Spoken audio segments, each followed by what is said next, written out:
할렐루야. 감사합니다. 할렐루야. 지난 한 주간 안녕하셨습니까? 너무나 덥고 또 많은 비가 내리고 있습니다. 그러나 성령께서 늘 함께 하시고 지켜주실 줄로 믿습니다. 그와 같은 은혜로 날마다 기쁨과 또 비길 수 없는 소망의 삶을 이루어가는 여러분 모두가 되시기를 주님의 이름으로 간절히 축원드립니다. 제가 즐겨보는 텔레비전 프로그램이 있습니다. 그것은 다름이 아니라 여러 나라를 여행하는 프로그램입니다. 한 번은 한 여행 전문가가 잘 알려지지 않은 아름다운 명소 탐험을 하게 되었습니다. 그런데 그 길이 너무나도 험했습니다. 그리고 좁았기 때문에 과연 소문대로 아름다운 곳이 나올까? 그 전문 여행가 또한 매우 초조해했습니다. 헛소문이 아닌가 하고 말합니다. 그러나 고생 끝에 낙이 있다고 하루 고생한 끝에 정말로 아름다운 절경이 나타났습니다. 마치 환상의 세계처럼 너무나도 아름다운 비경이 펼쳐진 것입니다. 아마 그 여행가는 그 순간 지금까지 고생이 씻은 듯 사라졌을 것입니다. 여러분들도 이러한 경험을 해보신 적이 있으십니까? 고생스러운 길, 고통스러운 길이었지만 그러나 그것이 끝이 아니다 라고 하는 것을 말합니다. 저는 오늘 본문으로 마태복음 10장 13절 이하의 말씀을 택했습니다. 특히 13절과 14절의 말씀은 우리가 너무나도 잘 아는 말씀입니다. 제가 쉬운 세 번역으로 다시 한번 읽어드립니다. 좁은 문으로 들어가거라. 멸망으로 이끄는 문은 넓고 그 길이 널찍하여서 거리로 들어가는 사람이 많다. 생명으로 이끄는 문은 너무나 좁고 그 길이 비좁아서 그것을 찾는 사람이 적다 하는 말씀입니다. 이는 무슨 말씀입니까? 예수님은 우리 앞에 두 가지의 문이 있다고 말씀하십니다. 하나는 아주 크고 화려한 문, 그리고 다른 하나는 너무 작고 초라한 문입니다. 우리는 어느 문으로 들어가야 할까요? 예수는 또 우리에게 두 가지 길이 있다고 하십니다. 그 하나는 넓고 평탄한 길입니다. 그런데 다른 하나는 아주 비좁고 험난한 길입니다. 우리는 어느 길로 가야 하겠습니까? 아니, 어떤 길로 가고 싶습니까? 우리의 본성, 그리고 우리의 자아와 우리의 욕망은 넓고 큰 문을 좋아하고 넓은 길을 선호한다고 합니다. 아니, 설령 본성이 아니더라도 당연히 넓고 화려한 문으로 들어가고 널찍한 길로 걸어가는 것이 훨씬 좋은 것이 아니겠습니까? 그래서인지 넓은 문, 널찍한 길에는 언제나 많은 사람이 북적거립니다. 반면에 좁은 문, 불편한 그러한 거리에는 선호한 사람이 별로 없습니다. 그리고 사실 그리고 좁은 길, 불편한 그러한 길보다 또 좁은 문보다 넓고 그리고 화려한 문, 그리고 널찍한 길을 우리는 좋아합니다. 근데 오늘 본문에서 예수님은 그게 아니라 하십니다. 예수님께서는 제자들에게 그리고 우리에게 좁은 문으로 들어가라 하십니다. 비좁고 험난한 길로 걸어가라 하십니다. 왜냐하면 사람들이 많이 몰리는 그 크고 화려한 문, 그리고 넓은 길은 멸망으로 이끄는 문이요 길이기 때문입니다. 그러나 반면 사람들이 피하고 외면하는 좁은 문, 비좁은 길은 생명에 이르는 길이기 때문입니다. 그러기에 예수님은 우리에게 멸망의 문, 멸망의 길이 아니라 생명의 문, 생명의 길로 들어가라 하신 것입니다. 자, 그런데 우리는 여기서 한 가지 의문이 생깁니다.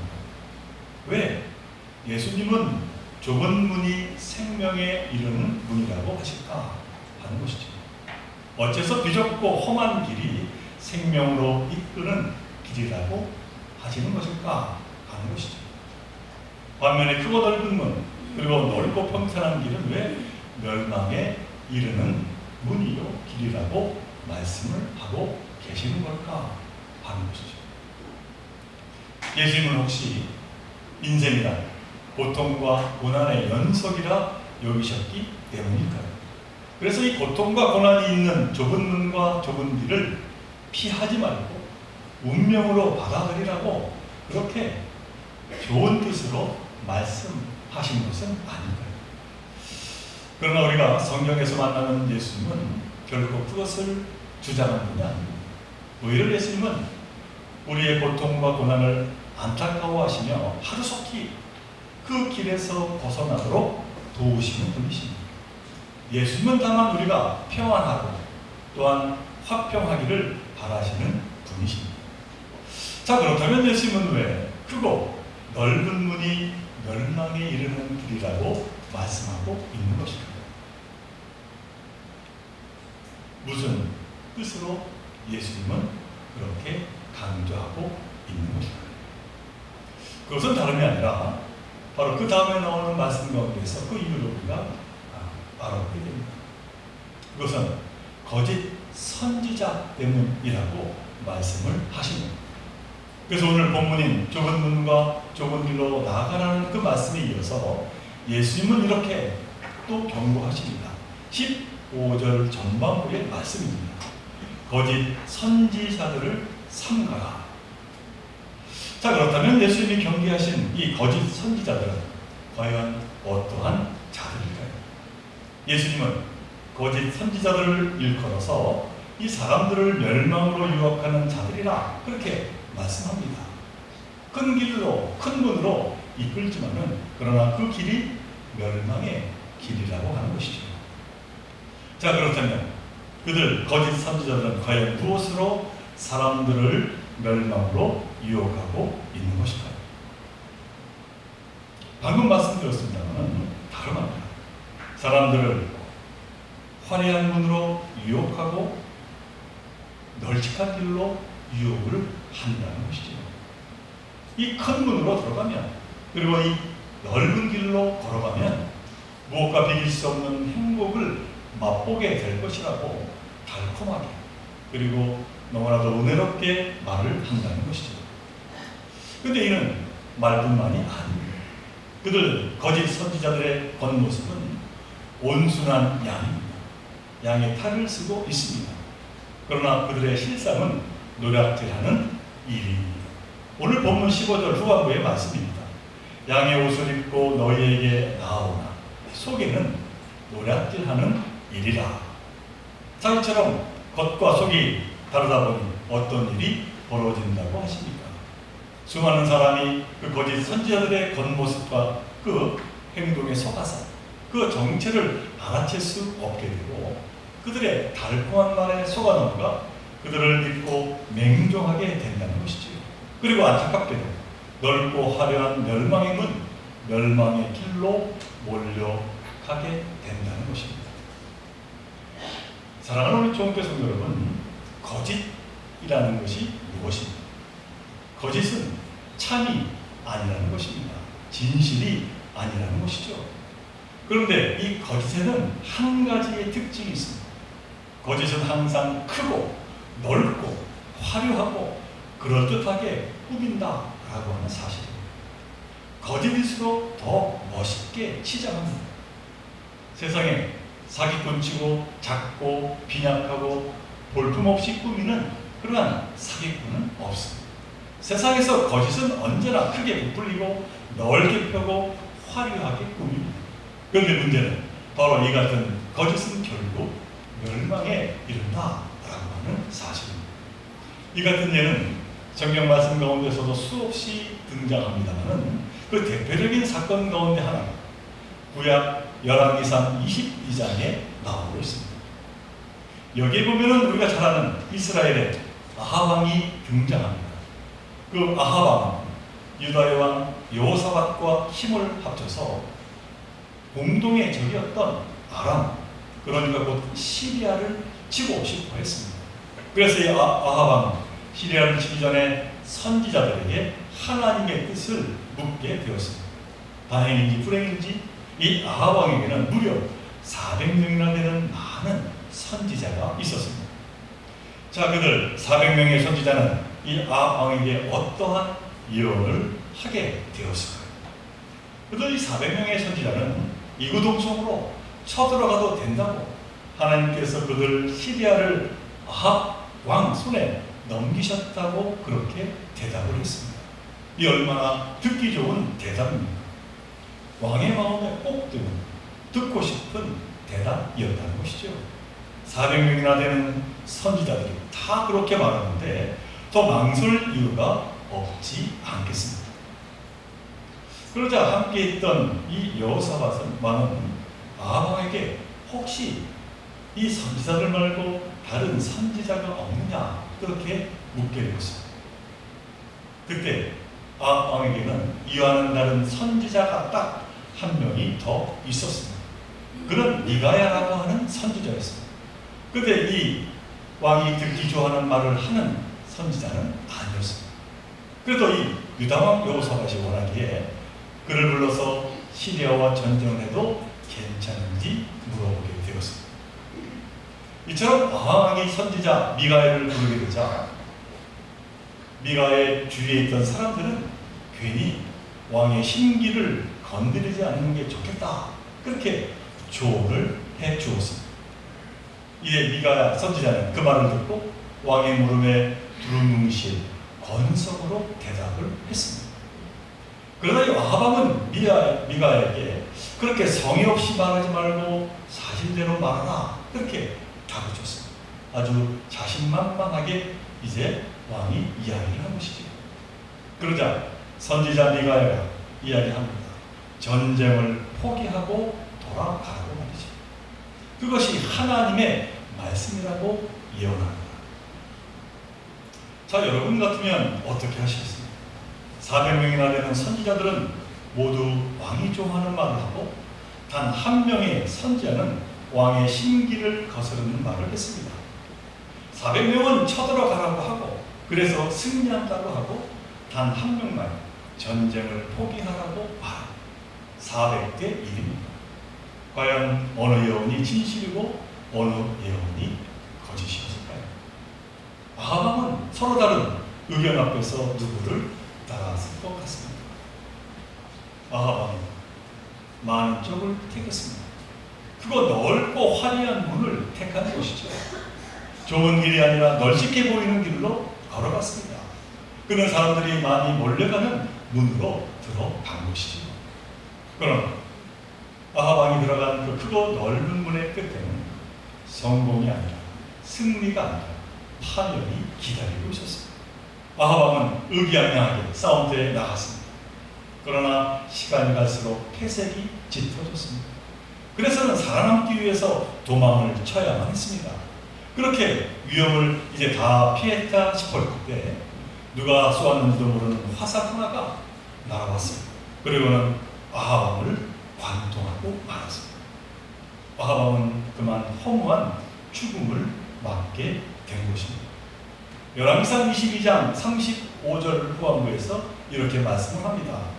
그의 병과 안에는 왕의 상처에서 흘러나온 피가 바닥에 흥건히 고여 있었다. 아합 왕이 선택한 크고 넓은 문, 평탄하다고 보여졌던 그 길은 그만 멸망의 문이었다라고 성경은 말씀하고 있는 것이죠. 사랑하는 성도 여러분, 예수님은 좁은 문으로 들어가라 말씀하셨습니다. 비좁고 험한 길로 가라 하셨습니다. 아니 왜 예수님은 우리에게 좁은 문으로 좁은 길로 가라 명하신 걸까요? 그 이유는 너무나도 분명합니다. 우리가 좁은 문으로 들어가야 하는 까닭은 그 좁은 문이 좁기 때문이 아닙니다. 그 문이 옳기 때문입니다. 우리가 좁고 험한 길로 가야 하는 것은 그 길이 좁고 험하기 때문이 아닙니다. 바로 그 길이 바른 길이기 때문입니다. 그 문에 생명이 있는 그 길이 생명의 길이기 때문입니다. 그래서 예수님은 우리가 멸망의 길이 아니라 생명의 길로 가기를 바라시기에 그렇게 제자들에게 작은 문 험한 길로 가라고 그렇게 애정을 담아 명령하셨다라고 하는 것이죠. 자, 그렇다면 이처럼 작은 문, 험한 길이란 구체적으로 어떠한 문이요, 어떠한 길을 말하는 것일까요? 신구약 성경은 이에 관한 말씀을 끊임없이 하고 있습니다만 그중 대표적인 것을 찾아본다면 먼저 구약 말씀 가운데서 시편 1편의 말씀을 지나칠 수가 없습니다. 시편 1편 1절로 2절의 말씀입니다. 복이 있는 사람은 악인들의 꾀를 따르지 아니하며 죄인들의 길에 서지 아니하며 오만한 자들의 자리에 앉지 아니하고 오직 여호와의 율법을 즐거워하여 그의 율법을 주야로 묵상하는도다. 또 신약의 말씀 가운데 또 하나의 말씀을 찾아본다면 예수님이 제자들에게 이루신 말씀 마태복음 16장의 말씀을 떠올리지 않을 수가 없습니다. 24절로 25절의 말씀입니다. 누구든지 나를 따라오려면 자기를 부인하고 자기 십자가를 지고 나를 따를 것이니라. 누구든지 제 목숨을 구원하고자 하면 잃을 것이요 누구든지 나를 위하여 제 목숨을 잃으면 찾으리라. 이 두 말씀의 공통점이 무엇입니까? 한마디로 하나님 나라와 의를 위하여 살아가라, 그렇게 말씀하고 있는 것이죠. 이 말씀을 쉽게 말하면 섬김을 받기보다 섬기며 살아가라, 그렇게 우리에게 요청하신 것입니다. 그런데 참으로 이 같은 좋은 길, 좋은 문은 우리가 행하며 살아가기에 너무나도 어려운 길이 아닐 수가 없습니다. 그러나 그 길이 복된 길이라 말씀하고 있는 것이죠. 바로 거기에 생명이 있다고 말씀하고 있는 겁니다.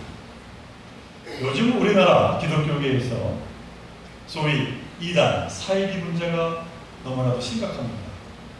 한때 1000만 신도를 자랑하던 기독교인 수가 지금은 급격히 줄어들어서 한 800만 명 이렇게 이야기합니다. 그런데 그 기독교인 중에 적어도 200만 명 이상이 사이비라는 것이죠.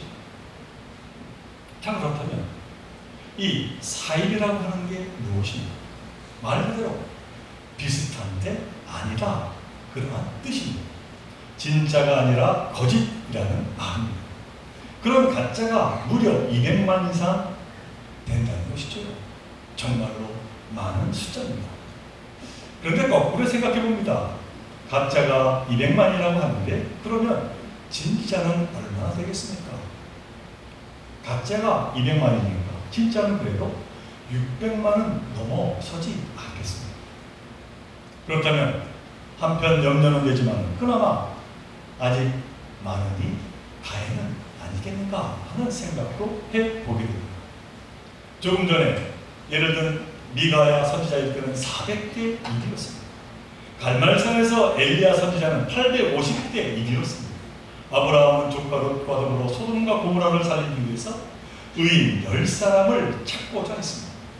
그런데 우리나라에는 아직 수많은 믿음의 용사가 남아있으니 이 얼마나 다양한 일인가라고 하는 것이죠. 자, 그런데 여기에 더 중요한 것이 있습니다.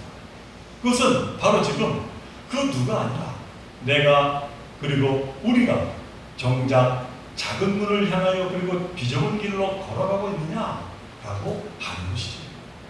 이것이야말로 너무나도 중요한 일이 아닐 수 없다라고 하는 겁니다. 많으냐 적으냐가 문제가 아닙니다. 비록 작은 무리일지라도 좁은 문으로 들어가는 사람들이 있다. 바로 거기에 소망이 있습니다. 우리 하나님은 바르게 살려고 하는 한 사람으로도 예루살렘 성 전체를 멸망으로부터 구원하실 수 있는 하나님이시기 때문입니다. 그러므로 비록 적은 숫자이지만 함께 생명의 길로 걸어가고 있다면 무엇이 두렵겠는가라고 하는 것이죠. 사랑하는 우리 좋은 교회 성도 여러분, 우리 예수님은 마태복음 6장 31절 이하에서 무엇을 마실까, 무엇을 먹을까 무엇을 입을까 하지 말라. 너희는 먼저 그의 나라와 그의 의를 구하라. 그리하면 이 모든 것을 너희에게 더하시리라. 분명히 약속하셨습니다. 그리고 예수님은 몸소 그 하나님의 뜻을 따라 좁은 문, 곧 골고다 십자가 그 고난의 문으로 걸어가셨습니다. 그리고는 우리가 들어가야 할 첫 번째 생명의 문이 되셨습니다. 전이 비좁고 험한 길로 걸어가셔서 우리가 걸어가야 할 첫 번째 생명의 길이 되셨다라고 하는 사실입니다. 그러면 우리 모두 예수님의 뜻을 따라 비록 좁지만 생명이 있는 좁은 문으로 나아가야 될 줄로 믿습니다.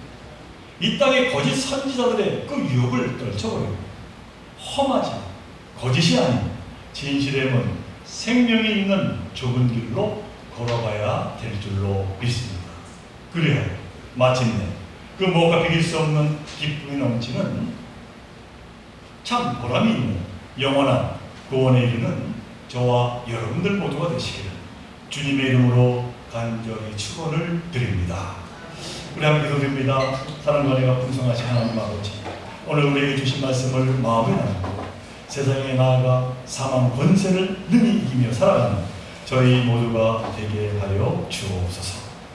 넓고 화려하나 거짓된 문과 길로 걸어가지 아니하며 비록 좁지만 참된 문과 길로 나아가는 저희 모두가 되게 하여 주옵소서.